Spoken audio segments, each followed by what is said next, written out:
What if your greatest task in life was not to be good, not to be successful, not even to be happy, but to become more than human?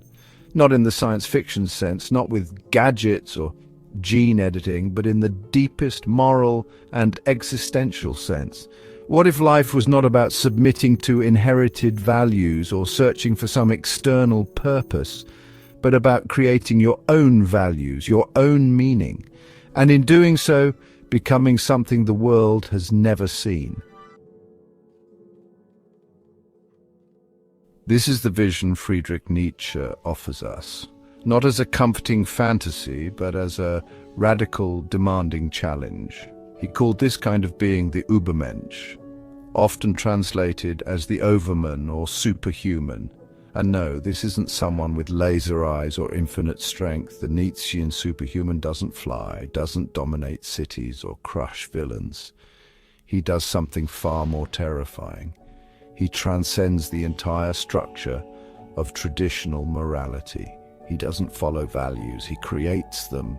He doesn't ask what is good, he becomes the origin of good. And he does all of this not through arrogance, but through a profound confrontation with suffering, with solitude, and with the meaninglessness of life in a post-religious world. Because Nietzsche's journey begins not with hope, but with a collapse. The collapse of the old world, the death of God. When Nietzsche declared God is dead, he wasn't making a theological statement. He wasn't talking about a personal deity. He was describing a spiritual catastrophe, the slow erosion of belief in absolute truth, in divine morality, in eternal purpose. For centuries, Western culture was built on a moral order that came from above. Right and wrong were fixed, handed down from God, protected by institutions, reinforced by tradition, but science challenged that. Rationalism, skepticism, and modernity loosened the foundation, and eventually it gave way. The death of God means the death of all certainty, and what replaces it? For most people, nothing. When the higher purpose vanishes, what we're left with is the void.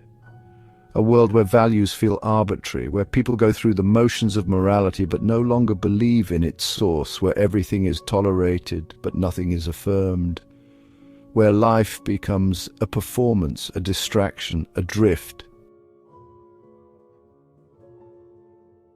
Nietzsche feared that this void would not lead to freedom, but to a slow spiritual decay, a condition he called nihilism.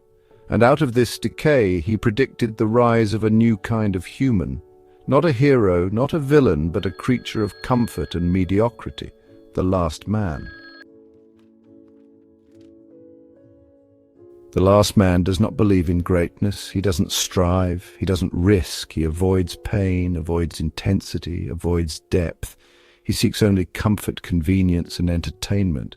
He is satisfied with safety, with small pleasures, with being average. He does not suffer, and therefore he does not grow. He has forgotten how to aspire, and perhaps worse, he has forgotten how to suffer meaningfully. This, Nietzsche warned, is the default future of humanity unless something greater emerges, something that doesn't shrink from the abyss but dances on its edge, something that turns the crisis of meaning into a call to creation. And that something is the Übermensch. The Übermensch is not a person who finds meaning in old values, but one who creates new values from within. He is not an imitator of virtue, but an originator of it. He does not ask what the good life is. He becomes the living answer to that question. He doesn't seek justification from the world. He imposes meaning upon it, not out of delusion, but out of a strength so great that it can take the weight of life, suffering and all, and still affirm it. But becoming a superhuman is not about being stronger than others. It's about being stronger than your past self. Again and again, it is a constant act of self-overcoming. Nietzsche describes this process as a kind of metamorphosis, symbolized by three stages. First, the camel, who carries the burden of traditional morality. Then, the lion, who rebels and says no to all imposed truths. And finally, the child, who is the creator, the one who plays, who imagines, who says yes to life and gives birth to new values.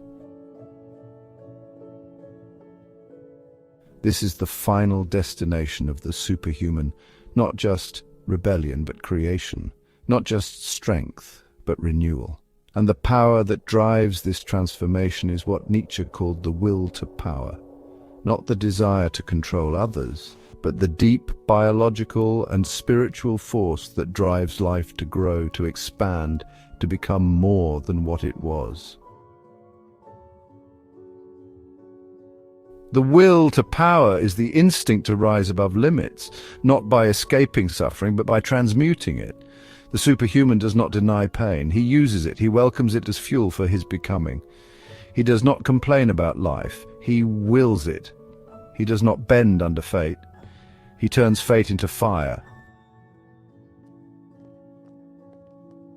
This leads us to one of Nietzsche's most profound ideas, amor fati, the love of fate. It's not enough to accept what happens to you. That's resignation.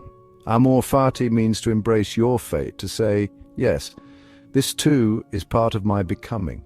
Every misfortune, every wound, every moment of humiliation, the superhuman does not reject them. He says, let it come. I will use it. He sees no wasted pain. Everything is fuel. Everything is potential. Nothing is beneath transformation. But Nietzsche pushes even further. He asks, what if you had to live this life exactly as it is, over and over again for all eternity, every detail, every regret, every moment? Would you say yes to it? This is the idea of eternal recurrence, Nietzsche's ultimate test. It is a brutal mirror. If you had to live your life on loop forever, would you curse it or would you embrace it? The Übermensch would embrace it, not because his life is easy, but because it is his. He has authored it, affirmed it, made it meaningful, not by avoiding suffering, but by affirming it as necessary. He lives so fully, so intensely, that he would not change a thing, because even the worst moments were part of the fire that forged him. This is what it means to become a superhuman. To live without appeal to external authority, to create yourself as a work of art, to live in such a way that nothing is wasted, not your pain, not your failures, not even your doubts. To rise beyond imitation, beyond obedience, beyond nihilism, to look into the void and not fall, but leap. And so the question is no longer, can I become a superhuman? Because the potential already sleeps within you. The question is, will you wake it? Will you dare to live a life that is not borrowed but built? Will you embrace your fate, not as a victim of it, but as its co-creator? Will you break from the herd, walk into solitude, and return not bitter, but blazing? To become a superhuman is not to rise above others. It is to rise above yourself again and again, until you no longer need to ask what life means, because you are the meaning. Nietzsche does not offer comfort, he offers a mirror, and in that mirror is the only person who can forge your path. Not a prophet, not a teacher, not a savior, you. So take up the hammer, destroy what no longer serves you, create what your soul demands. Live not as a shadow of what is, but as a glimpse of what humanity could be. Not tomorrow, not after you feel ready, but now, become who you are before the world forgets that anyone ever could. And if this stirred something in you, some spark, some echo of what you're meant to become, don't let it fade. Subscribe. Join the journey. There's more to come. because the path to becoming doesn't end here, not even close.